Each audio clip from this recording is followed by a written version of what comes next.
Let's start with why talking about our feelings is so important. Sometimes it can feel a little bit difficult, right? Yes, it can. But it's so good for us, Emily. When we talk about how we feel, it helps our mental health. It's like letting out a little bit of what's inside. Exactly. It's not good to keep everything inside. And when we express our feelings, it helps us with communication. People understand us better. That's true. If I'm feeling happy and I tell you, Emily, I'm so happy today, you understand me better. And it helps our relationships too, with friends, with family. Oh, totally. If I'm feeling a bit sad and I tell my friend, I'm feeling sad today, my friend can say, "Oh, I'm sorry to hear that. Can I help?" It builds a stronger connection. It's like a little bridge between people. That's a great way to put it, Emily. So, talking about feelings is good for our mind, good for understanding each other, and good for our friendships. Wow. Yes, wow. Now, for our amazing English learners, let's go over some basic words for feelings. These are words you hear every day. Absolutely. Let's start with some easy ones. The first one everyone knows is happy. Yes, when you smile, when you laugh, you are happy. Like right now, I'm feeling happy talking to you, Paul. Me too, Emily. Then we have sad. When you cry, when you feel a bit down. Oh yeah, like when it rains all day and you wanted to go outside, you might feel a bit sad. Right. And then there's angry. When you feel hot, maybe you want to shout a little. Like when you miss the bus, you might feel a little angry. Oh yes, that's a good one. And what about tired? When you want to sleep. Oh, I feel tired sometimes after a long day of talking on podcasts. Just kidding. But seriously, after a long day, you feel tired. Good one. And excited. When something good is going to happen. Like before a holiday trip, you feel so excited. Yay! Exactly. And scared. When something makes you feel a bit afraid. Like watching a spooky movie, you might feel scared. Ah! Or when you hear a strange noise at night. And finally, for our basic list, nervous. When you have a big test or you have to speak in front of people. I remember feeling nervous before my first podcast, but now I feel happy. See, practice makes perfect. Now, a very important tip for our listeners, the difference between I feel and I am. Oh yes, this is very useful. When we talk about feelings, we often say, I feel happy, or I feel sad. That's right, it describes your current state, how you are feeling right now. But you can also say, I am happy or I am sad. Both are correct. Yes, so you can say, I feel tired or I am tired. Both mean the same thing. Don't worry too much about the difference at this stage. Just pick one and use it.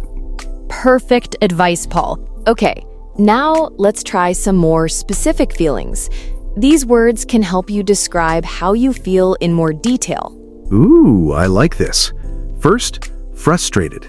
This is when you try to do something, but it's very difficult and it's not working.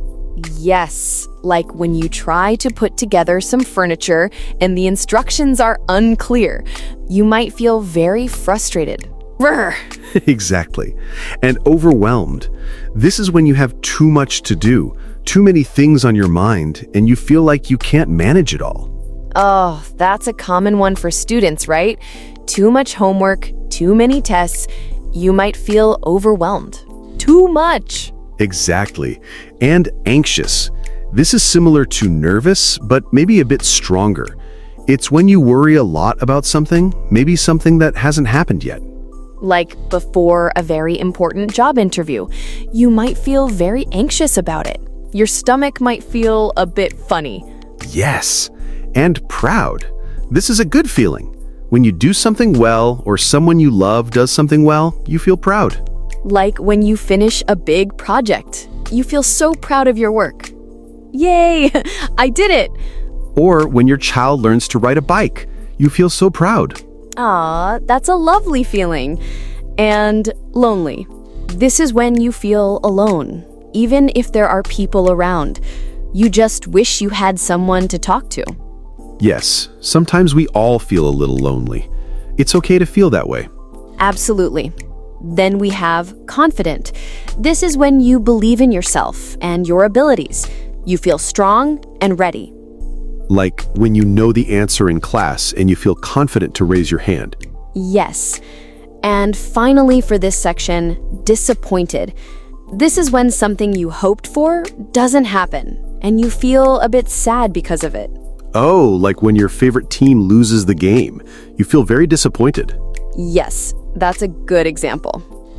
Now, let's talk about how to describe how strong a feeling is.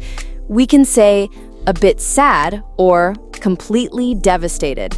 This is super useful.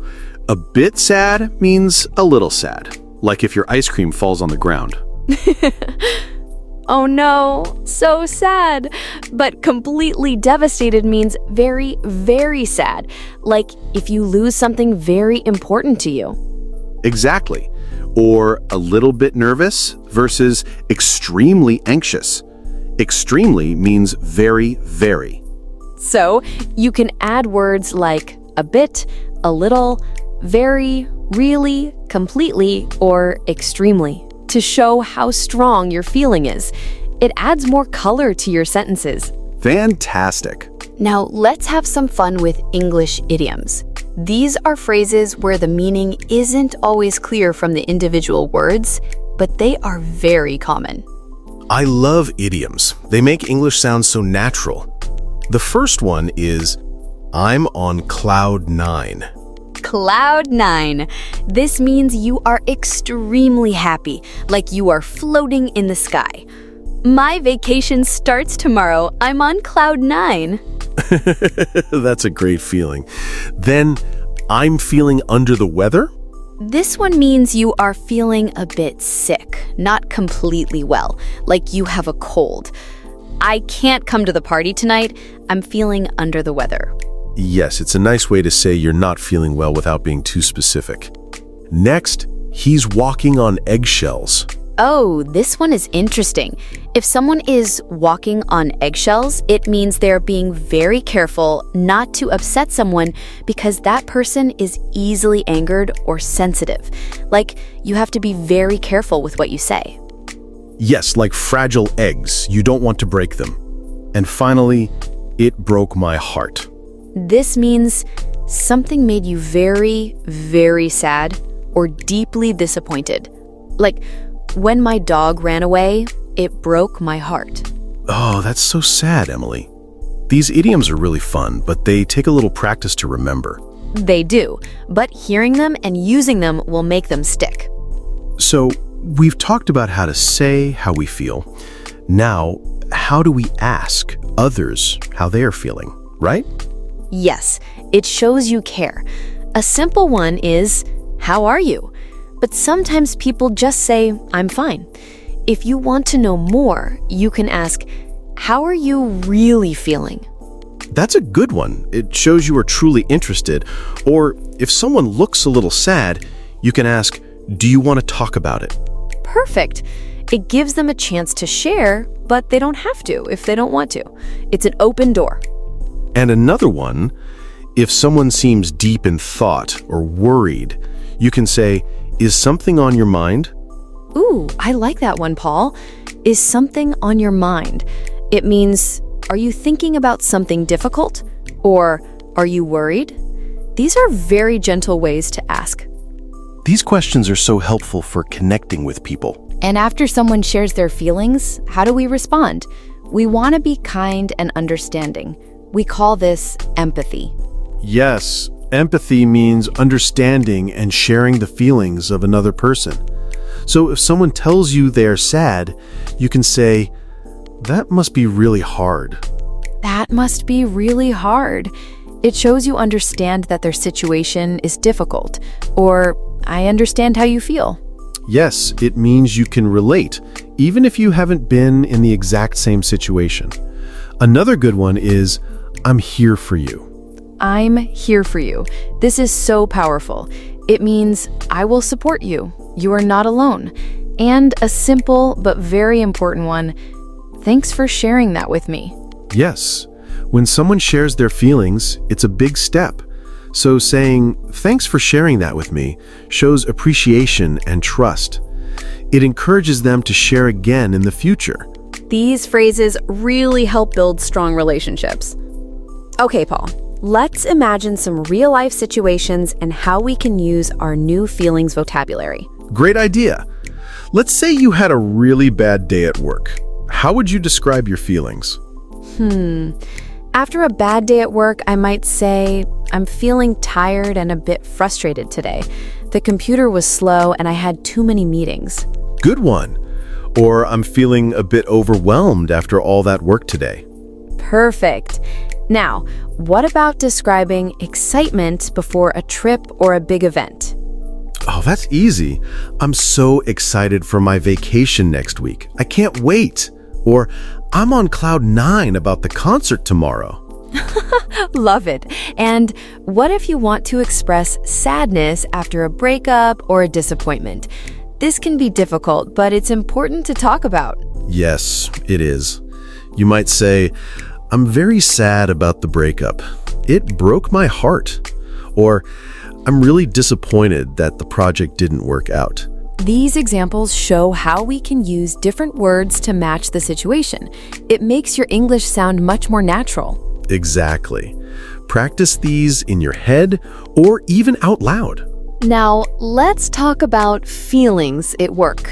Sometimes it's hard to talk about stress in a professional way. It is, but it's also important for our well-being. If you're feeling too much pressure, you can say, "I'm feeling a bit burned out." Burned out means you are extremely tired and stressed from too much work, like a candle that has burned completely down. Yes. And if you need a break, you can say, "I need a mental break." A mental break means you need a short time away from work or thinking just to relax your mind. It's very common to feel this way sometimes. These phrases are good for talking to a manager or a colleague if you need to. They are polite and professional. Very useful. Paul, let's talk a little bit about how different cultures express emotions. It's really interesting. Oh yes. In some cultures, people might not talk about their feelings as much.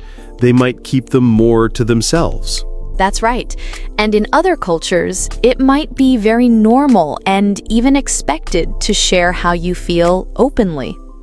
Sometimes, English can feel a bit more direct or open when talking about feelings compared to some other languages. Yes, exactly. In English-speaking cultures, it's often seen as a good thing to be able to express your feelings clearly. It shows honesty and helps build trust. So when you are learning English, you are also learning a little bit about the culture that goes with the language. It's part of the journey. Exactly.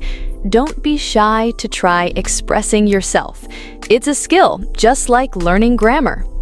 Okay, Paul, we're almost out of time, but before we go, what are some final tips for our listeners to improve their emotional vocabulary? My first tip is keep a feelings journal in English. Ooh, I love that. Every day, write down how you feel. Today, I feel happy because, or today, I feel a bit tired because. Yes, it helps you practice using the words. And my second tip is practice describing your day using emotional language. So instead of just saying, my day was good, try to say, my day was a bit stressful at first, but then I felt very proud of my work. Exactly. The more you practice, the easier it becomes.